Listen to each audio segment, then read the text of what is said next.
Xoş gördük əziz izləyicilərim. Canlarım cərim nə vaxtdan da mən paylaşım etmirəm. Öz yaxşı bilirsiniz ki, mən məcbur olmasam paylaşım etmirəm. Çünki işim gücüm çox olur. Ona görə də paylaşım edə bilmirəm. Ancaq məcbur olanda artıq mənim işim gücüm ikinci plana keçir və mən paylaşımları edirəm. İndi bugünkü paylaşımda artıq öz ailəmə aiddir. Yol polislərlə mənim oğlumun problemi var idi. Oğlumun başına gəlib bu iş. 20-ci ildə maşın satıbdı. Satanda da Davernusu verib bu adama, ancaq öz adına çıxartmaq yadından çıxıbdı. İnsandır da yadından çıxıbdı, o tələsi olub, onu eləyib, o yadından çıxıbdı. 4 ildən sonra o Davernusu vaxtı bitib, o adam axtarıb tapmalıydı oğlumu, ya nəsə bir şey eləməliydi, ya öz Davernusunun vaxtını uzatmalıydı. Nəsə bir şey o da eləməyibdi. Mənim oğlumun Davernusu ilə o maşını idarə eləyibdi. Və özü də nə az nə çox düz 25 dəfə sürət həddini pozaraq cərimələnibdir. Bir il ərzində bizim qaylar hara baxıb ki, başqasının adına Davernus olan maşını heç bir yəni o səlahiyyəti olmayan insan idarə edir o maşını. Özü hamısında sürət həddi pozulubdur. Bizim o yol polisləri hara baxır? Deyir, məsəl üçün o zat göstərir də kameralar. Kamera göstərirsə, bunlar görmür bir dəfə pozdu, 2 dəfə pozdu, 3 dəfə pozdu.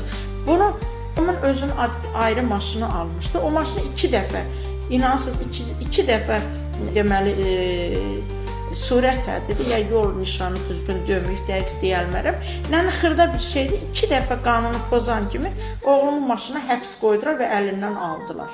Hərəsə 10 manatlıq cərimə idi. Burası əvvəlki o 1 il müddətinə ki, o başqası ki, mənim oğlumun adından ki, o maşını idarə eləyib, 25 dəfə cərimələr olunub, onun qurbanı oldu oğlumun. Bu maşın hər 10 manata 400 manat cərimə gəldi bizi. Deməli, bu eləyir 800 manat. Ona görə verdik biz məhkəməyə. Rolun arxasında həmin vaxtı mənim oğlum işləyibdi, işdə olubdu. Bu rolun arxasında başqa adam olub. Heç onun adına da olmuşdu o maşın. Necə deyim, Davernus başqasının adınadırsa, bana yolda gündə bir qayı adam tutur ki, Davernusu göstər, ha, Davernus sənin adı deyil. Nə bilim, maşın sığortası yoxdur. Belə. Heç o maşın nə sığortası var, nə başqasının adına olub, oğlunun adına olan maşına qayılar niyə imkan yaradıb ki, onlar bu qədər bu yolla, biz 1 il bu yollarda o maşın hərəkətdə olubdu və özü çox vaxtıda sürət həddini pozubdu. Ramiz Zeynalova məktub yazmışam, amma cavab gəlməyibdi. Nə bilim, bir nəfər də zəng elədi, soruşdu o maşın nömrəsini verdim, hələ sondan da bir xəbər yoxdur. Zəng eləyirəm, götürmürdü. Az qalıb ki, elə məmurların özünü verək məhkəməyə. O da insaf da yaxşı şeydir axı. İndi mən qısa deyirəm də, yəni vaxt gələcəkdə bunların hamısını mən ətraflı sizlərə danışacağım. Yəni, mənim əsas şikayətim yol polislərin bu hərəkətindəndir. Nənəm makor deyib, hər gələnə vur deyib, belə bir məsəl var da. Deməli, elə bu adam başqasının adını olub deyə Davernus. Yollarda qaylar da elə yazıb ha, mənim oğlumun adına cərimələrə. Gör rolun arxasında kim oturub da. Nətər olur? Mənim oğlum bu tərəfdəki maşını 2 dəfə cərimə eləməkdən, 3-cü dəfə saldınız onu həbsə. Nəyə görə bu maşın? Hələ mənim oğlumun adına deyirəm ha ki, 25 dəfədir, 27 dəfədir. Zaten qayda pozğunluğu var. Niyə onda o maşını salmamısınız həbsə? Mən məhkəməyə vermişəm mən. 2 dəfə. Bezdim də, vermədim.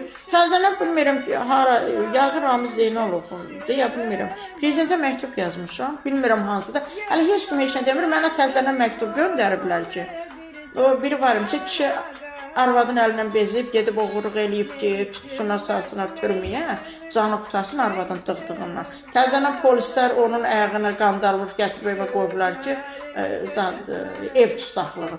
Daha yazıq eşiyindən belə dayıdı, həyat barcaya da çıxarmır, otur arvadın yanında daha çox dururlar qulağası. İndi mənimki ona döndü. Mən bunu məhkəmələrdən bezir, məhkəmələrdən şikayət yazmışam yuxarıya. Onu qaytarıb təzənə yazır ki, məhkəməyə müraciət elə. Məhkəmədən bezib sənə mən şikayət yazmışam da. Yuxarıya şikayət yazmışam da. Bu məhkəmə məni eşitsəydi, mənə bəraət versəydi, mən nəyə görə məhkəmədən sizə şikayət eləməliydim?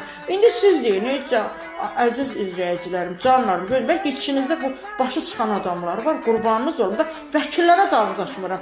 Neçə vəkilə söz demişim, birinci puldan danışır.